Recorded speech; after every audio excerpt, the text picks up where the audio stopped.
The history books tell us the 20th century was defined by the clash of nations and ideologies. We are taught to remember the generals, the presidents, and the armies that marched across Europe. But beneath the surface of these grand narratives, a quieter, far more enduring struggle was being waged. A struggle not for territory, but for control over the very architecture of global capital. This is the story of six dynastic families who operated as the unseen engineers of the modern world. Their goal was to transition from private banking empires into the institutional operating system of the state itself. Our story begins at the moment of fracture, the summer of 1914, when the old world began to burn. The outbreak of the Great War marked the end of the 19th century financial order. For 100 years, that order had been ruled by a single name, the House of Rothschild. Originating from the Frankfurt ghetto, Mayor Amschel Rothschild had built a transnational dynasty. They were the masters of information, using carrier pigeons and fast boats to outpace governments. In 1815, Nathan Mayer Rothschild had single-handedly financed the British Army to defeat Napoleon. They spent the next century weaving Europe together with railways, creating a borderless financial empire. But the industrial slaughter of 1914 exposed the fatal flaw in their transnational model. For the first time, the family was forced to abjure its solidarity and pledge loyalty to opposing nations. Lord Rothschild in London could no longer communicate with his cousins in Paris or Vienna. The famous courier network, once faster than any government, was paralyzed by the front lines. The war consumed capital at a rate the old private banks simply could not sustain. A vacuum was created, and it could only be filled by a power not mired in the trenches, America.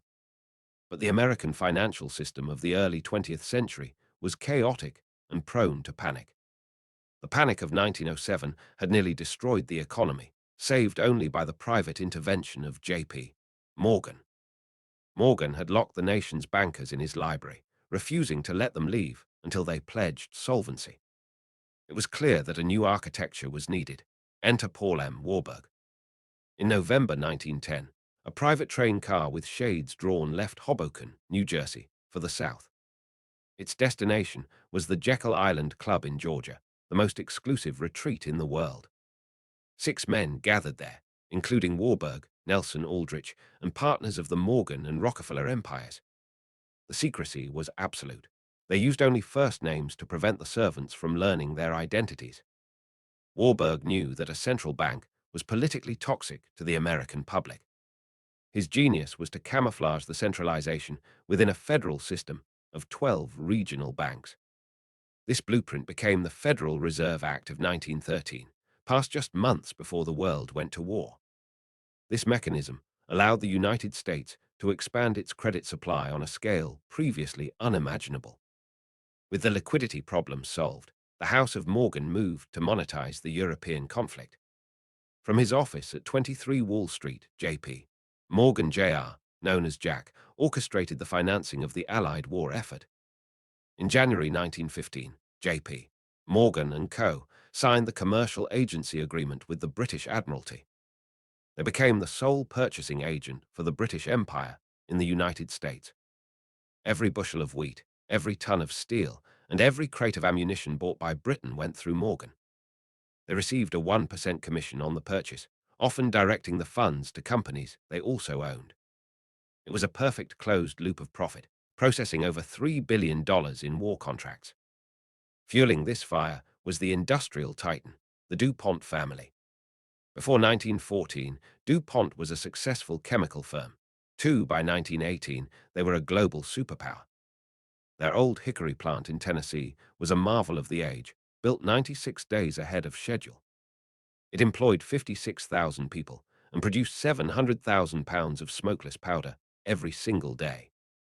DuPont supplied 40% of all explosives used by the Allied forces, reaping astronomical profits.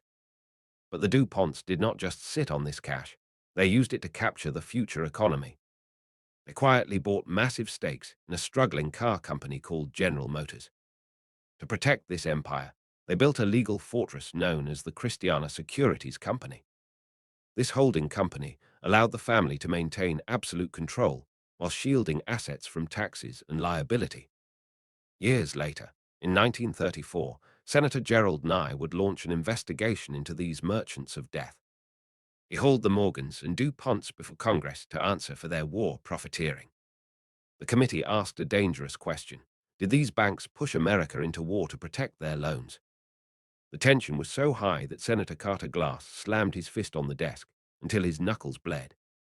He was defending the honor of the establishment, but the public had seen the truth. While Morgan and DuPont secured the market, Andrew Mellon moved to capture the government.